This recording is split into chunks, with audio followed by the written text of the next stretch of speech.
Hi guys, it's Matt here from MCS-books, and today I'm here to do another Femmeuary Engagement. So the title of this video is What is SF and why do we need it? And I wanted to start this discussion based off a video that Diana in Colour made recently. She made a video at the start of February in which she did a library book haul and talked about all the books that she got out from the library. There was one book in particular in which she discussed the concept of Afrofuturism, and I asked her to sort of discuss it more because I've heard about it a few times at university, but I don't really know much about it and wanted to learn more. She first of all suggested that I go and watch ONYX Pages YouTube channel, where she talks about Afrofuturism a lot, and then Diana also made her own video about Afrofuturism and her sort of coming to understand it better. So I will leave a link to Diana's video down below, and I will leave a link to ONYX Pages channel down below. So if you are interested in Afrofuturism, I definitely suggest that you go and check out these lovely ladies. For this video, however, I will only just touch on Afrofuturism because I don't know that much about it myself. All I do know has been what I've heard from other people talking about it, and I haven't actually done any real reading into it yet. But I am interested, and it has made me think a lot more about the genre SF. So what is SF? Well, typically in the bookish community, lots of people will probably just assume it's science fiction, and within that you also get speculative fiction. And these terms allude to books which are set in the future, usually with new technologies or out in space, lots of things in which science has advanced to a point where further exploration has gone. However, after reading Donna Haraway's Staying with the Trouble, Making Kin in the Cthulhu Scene, she sort of discussed SF as something so much bigger. She described SF as science fact, speculative fiction, science fiction, speculative feminism, and also string figures. String figures is a little bit more on the scientific side as opposed to the literary side, so I won't discuss that so much, but the other terms really can be applied to literature and applied to the understanding of the genre of SF. I personally haven't read much science fiction or other similar genres. I've read a few books here and there to try to get into it, merely out of interest because it's not a genre that I have really gone to, but I know that it does interest me.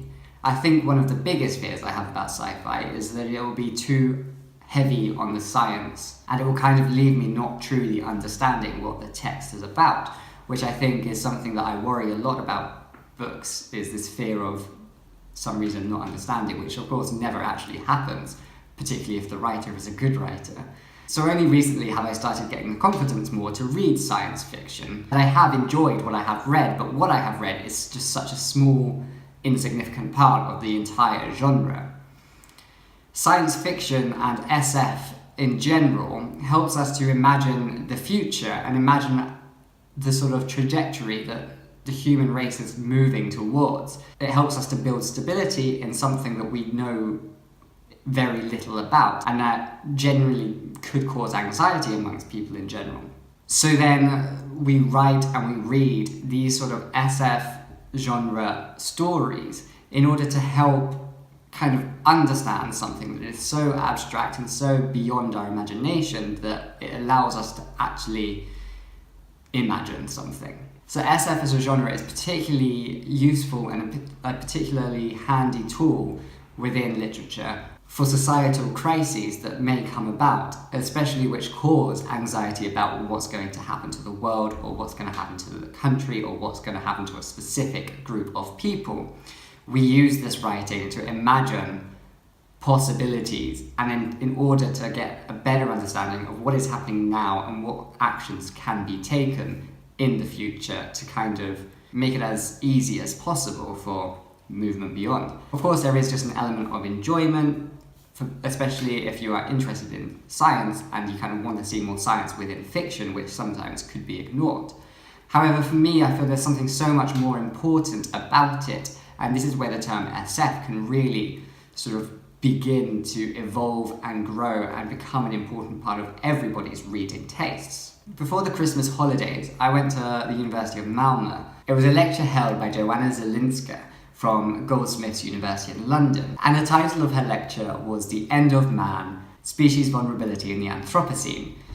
Now, this was a very interesting and inspiring lecture, and she has a book out which I will also link down below because you can access it online for free. Her theory about the end of man in the Anthropocene, or the end of the Anthropocene, comes from a feminist perspective. So when she says the end of man, what she truly means is the end of the white Christian male.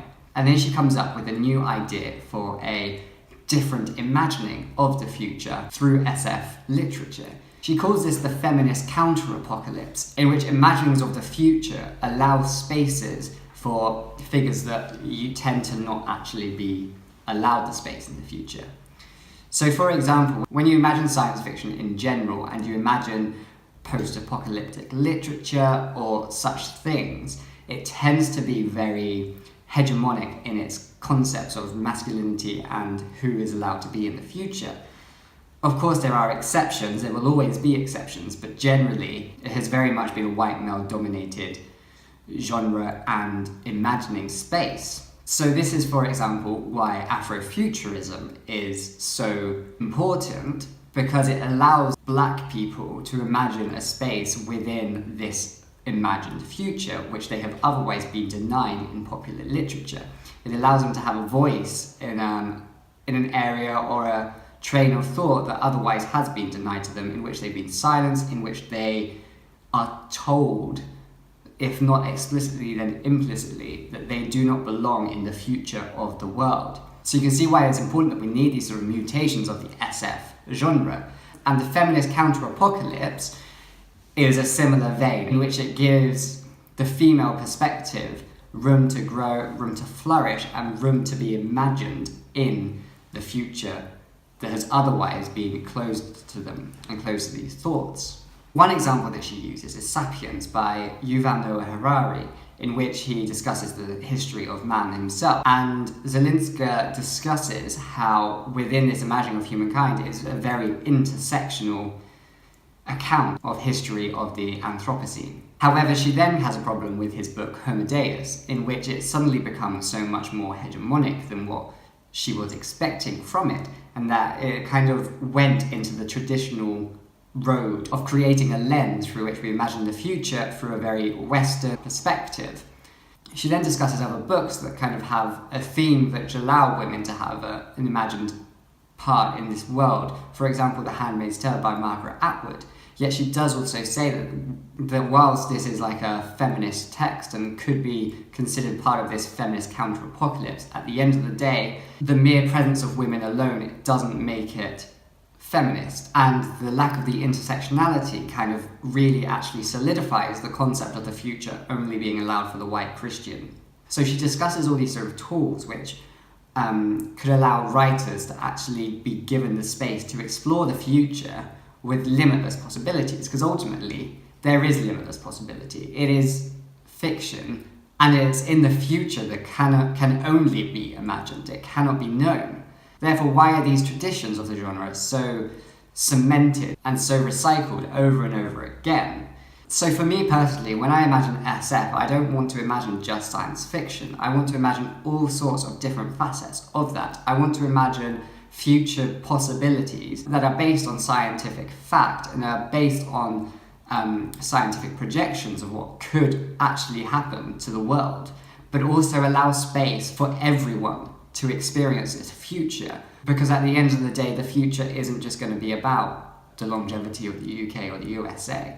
So SF shouldn't just be defined as science fiction, though ultimately everything will be fiction based around science. It needs to mean so much more in the way that we kind of interpret and understand the text written in a genre, but also by interpreting it with a much wider scope, allows spaces for otherwise marginalized voices to actually be heard and allows other futures to be imagined. There does feel like there's a sense of ownership over SF from the white Christian perspective, although it is definitely becoming more secular. However, that does not mean that it is opened up to all those that it should be. So then what is SF? It can mean so many different things. And if I was to take Haraway's idea of the string figures, it's all about connections and links between humans, plants, animals, but also links between each other. So it's about following these links to see how cooperation and collaboration within the future can benefit humankind as a whole and perhaps change the imagining of an otherwise bleak future. And I feel this is another reason why I am now so much more invested in reading a more wider scope of SF. Because not only do I think that it is interesting, but I find it important, especially in times like today when there are so many difficulties happening and so many societal struggles going through all across the world. There are so many voices that need to be heard, and I am interested in trying to hear as many of these stories as possible. So I think that's all I want to say for today about this topic. I hope you found it interesting, and I'm also interested in knowing what you think SF means, or at least what it means to you. And to then ask this from a gender perspective, what books do you think can fall under the speculative feminism genre? And why do you think they're important? And how many do you think there actually are out there that can be used as tools for imagining a different future? So thank you for watching this video. I hope you enjoyed it. And if you did, you can always hit the like button. And if you're not already, you can always subscribe. I'll see you next time for another video. Bye bye.